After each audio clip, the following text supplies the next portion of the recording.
डिसेंबर महिना आहे सध्या आणि आपण जी लागवड केलेली आहे ऊसाची तर त्याच्यामध्ये तुम्ही बघा आपण सरी नाही पाडली आणि न सरी पाडता आपण टिपरं दाबलेली येतो ऊसाची. हे डिसेंबर महिना म्हणजे थंडी भरपूर आहे सध्या. तर तुम्ही आता एवढा फरक आहे तुम्हाला एवढा दिसेल फरक का सरी जर आपण सरी पाडून जर लागवड केली असेल थंडी इतकी असल्यामुळं आपली उगवण क्षमता म्हणजे लेट उगली असतं आपलं मला असं म्हणायचं. तर आपल्याला सरी पाडून जर ऊस लावला असता आपण तर आपल्याला कमीत कमी याच्यामध्ये 1 महिना तरी लागला असता. जास्त सांगत नाही मी, कमीत कमी 1 महिन्याच्या आसपास राहिला असं थंडी जास्त असल्यामुळं.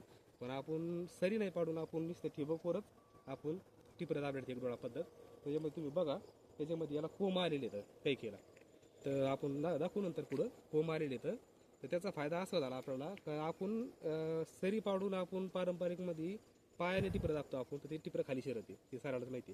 पण आपण याला फक्त रोटा हाणून या रानामध्ये ठिबक आथरलं आणि त्याच्यावर आपण पाणी चालू करून एक दिवस पाणी दिलं अगोदर आणि एक दिवस पाणी दिलं दुसऱ्या दिवशी आपण परत लागवड टायमाला याला परत पाणी चालू केलं आणि चालू पाण्यात आपण हाताने टिपरं दाबले तर हाताने किती दाबणार आहे टिपरं.